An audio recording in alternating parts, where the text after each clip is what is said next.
જો તમે યુએસમાં H1B visa પર કામ કરી રહ્યા છો, સ્ટુડન્ટ વિઝા પર ભણી રહ્યા છો કે family based immigration through green કાર્ડની રાહ જોઈ રહ્યા છો, તો આ ફેરફાર તમને ડાયરેક્ટ અફેક્ટ કરી શકે છે. લેટેસ્ટના જ મહિનાઓમાં યુએસએ લીગલ ઇમિગ્રેશન પર સ્ક્રુટિની બહુ વધારી દીધી છે અને એની અસર હવે ગ્રાઉન્ડ લેવલ પર દેખાવા લાગી છે.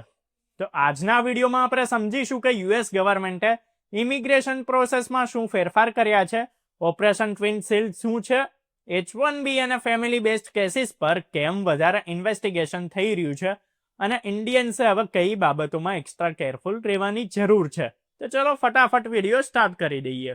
તો યુએસએ લેટેસ્ટમાં જ અનઓથોરાઇઝડ ઇમિગ્રન્ટ્સની વિરુદ્ધ મોટા લેવલના એક્શન લીધા છે. એની પછી હવે ફોકસ લીગલ ઇમિગ્રેશન પર પણ આવી ગયું છે. USCISએ ક્લિયર કહ્યું છે કે H1B visa, student visas, family based applications અને બીજા ઇમિગ્રેશન પ્રોગ્રામ્સમાં હવે સ્ક્રુટિની વધારી દેવામાં આવશે. આ ફેરફાર ફ્રોડ કેસીસ, નવા રૂલ્સ અને સ્ટ્રોંગ એન્ફોર્સમેન્ટ ડ્રાઈવનો હિસ્સો છે. આખી કાર્યવાહીનું નામ છે ઓપરેશન ટ્વિન શિલ્ડ. આ ઇનિશિયેટિવ હેઠળ USCISએ જોયું કે કેટલાક કેસીસમાં H1B વિઝા, સ્ટુડન્ટ વિઝાસ અને મેરેજ બેઝડ એપ્લિકેશન્સનો મિસયુઝ થઈ રહ્યો છે. એના લીધે થાઉઝન્ડ્સની સંખ્યામાં વર્કપ્લેસ ઇન્સ્પેક્શન કરવામાં આવ્યું. લગભગ 1500 ઇન પર્સન ઇન્ટરવ્યુઝ થયા. કેટલી એપ્લિકેશન્સને ડિનાય કરવામાં આવી અને અરેસ્ટ પણ થઈ. જાન્યુઆરીથી અત્યાર સુધી USCISએ 14,400થી વધારે લોકોને આઈસને રિફર કર્યા. એમાં એવા લોકો સામેલ છે જેમના પર પબ્લિક સેફ્ટી, નેશનલ સિક્યુરિટી કે ફ્રોડથી જોડાયેલ કન્સર્ન્સ હતી. એમાંથી 182 લોકો એવા હતા જેમને નેશનલ સિક્યુરિટી થ્રેટ માનવામાં આવેલા. તો લો એન્ફોર્સમેન્ટ એજન્સીસની સાથે મળીને USCIS ઓફિસર્સમાં 2400થી વધારેની અરેસ્ટ કરવામાં આવી છે. એટલે મિનિંગ ક્લિયર છે કે સિસ્ટમ હવે પેપર વર્ક સુધી લિમિટેડ નથી રહી, ગ્રાઉન્ડ વેરિફિકેશન વધી ગયું છે. તો H1B વિઝા હોલ્ડર્સ માટે સૌથી મોટો ફેરફાર એ છે કે USCIS હવે વધારે સ્ટ્રિક્ટ ચેક કરી રહ્યું છે. એક તરફ ઇન્કમ અને સ્કિલ લેવલને પ્રેફરન્સ આપવાની તૈયારી છે, એટલે અમેરિકન વર્કર્સના વેજીસ અને જોબ્સ પ્રોટેક્ટ કરી શકાય. તો બીજી તરફ મિસયુઝને રોકવા માટે ઇન્સ્પેક્શન્સ અને ઇન્ટરવ્યુઝ વધારવામાં આવ્યા છે. હવે ઇન્ડિયન્સ માટે ઇમ્પોર્ટન્ટ છે કેમ કે H1B વિઝા હોલ્ડર્સમાં સૌથી મોટી સંખ્યા ઇન્ડિયન્સની જ છે. વર્ક પરમિટથી જોડાયેલા રૂલ્સમાં પણ ફેરફાર કરવામાં આવ્યો છે. હવે કેટલીક વર્ક પરમિટ્સ રિન્યુઅલ વખતે ઓટોમેટિકલી એક્સટેન્ડ નહીં થાય.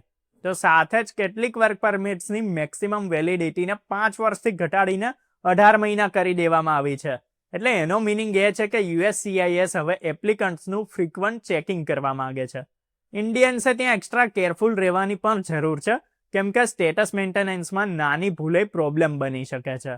તો હવે ફેમિલી બેઝડ ઇમિગ્રેશન પર સ્ક્રુટિની વધારી દેવામાં આવી છે, એમાંય ખાસ કરીને મેરેજ બેઝ કેસીસમાં. તો USCIS હવે રિલેશનશિપની ઓથેન્ટિસિટીને વધારે ડીપલી ઇન્વેસ્ટિગેટ કરી રહ્યું છે. ફેક મેરેજીસ અને ખોટા ફેમિલી ક્લેમ્સને રોકવા માટે ડોક્યુમેન્ટ્સ, ઇન્ટરવ્યુઝ અને બેકગ્રાઉન્ડ ચેક્સ વધારે સ્ટ્રિક્ટ થઈ ગયા છે. હવે જેન્યુઇન એપ્લિકન્ટ્સ એમાં ગભરાવાની જરૂર નથી, પણ પેપર વર્ક સ્ટ્રોંગ અને કન્સિસ્ટન્ટ હોવું જરૂરી થઈ ગયું છે.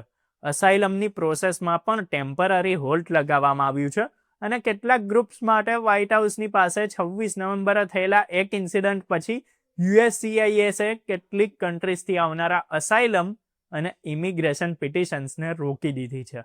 તો એની સાથે જ કેટલીક હાઈ રિસ્ક કન્ટ્રીઝથી આવનારી ગ્રીન કાર્ડ એપ્લિકેશન્સના રિવ્યુનો પણ ઓર્ડર કાઢવામાં આવ્યો છે. ઓફિસર્સને હવે એપ્લિકન્ટ્સના કન્ટ્રી સ્પેસિફિક રિસ્કને પણ ધ્યાનમાં રાખવાના ઓર્ડર આપી દેવામાં આવ્યા છે. તો 5 ડિસેમ્બરે USCIS એક નવું વેટિંગ સેન્ટર પણ શરૂ કર્યું છે. એનો હેતુ છે એડવાન્સ ટેકનોલોજી, ડેટા શેરિંગ અને લો એન્ફોર્સમેન્ટ કોઓર્ડિનેશન થ્રુ ઇમિગ્રેશન ચેક્સને વધારે મજબૂત બનાવવાનો. હવે એનો મિનિંગ ફ્યુચરમાં એપ્લિકેશન્સ ખાલી ડોક્યુમેન્ટ્સ પર નહીં, પણ ડેટા એનાલિસિસ અને બેકગ્રાઉન્ડ પેટર્ન્સ પર પણ જજ થશે. તો હવે સવાલ એ છે કે ઇન્ડિયન્સ માટે એનો મિનિંગ શું છે?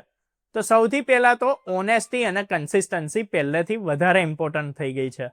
Job role, salary, employ details, education અને ફેમિલી ઇન્ફોર્મેશનમાં કોઈ પણ મિસમેચ પ્રોબ્લેમ ઊભો કરી શકે છે.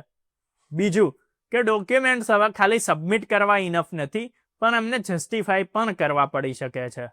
H1B holders job change, travel plans અને વર્ક પરમિટ રિન્યુઅલમાં એક્સ્ટ્રા કોશન રાખવું જરૂરી છે. હવે સ્ટુડન્ટ વિઝા હોલ્ડર્સે શું કરવાનું? તો એમના પાર્ટ ટાઈમ વર્ક, ઇન્ટર્નશિપ્સ અને CPT OPT રૂલ્સને સ્ટ્રિક્ટલી ફોલો કરવા જોઈએ. ફેમિલી બેઝડ એપ્લિકન્ટ્સે રિલેશનશિપ પ્રૂફ સ્ટ્રોંગ રાખવા જોઈએ અને કોઈ પણ શોર્ટકટથી બચવું જોઈએ. તો હવે આ મુદ્દે તમારો શું ઓપિનિયન છે? કમેન્ટ્સ કરીને જણાવો. અને આવી જ અપડેટ્સ અને ઇન્ફોર્મેશન માટે જોતા રહો, લાઈક કરો, શેર કરો, સબસ્ક્રાઇબ કરો, ફોલો કરો અર્બન ગુજરાતી.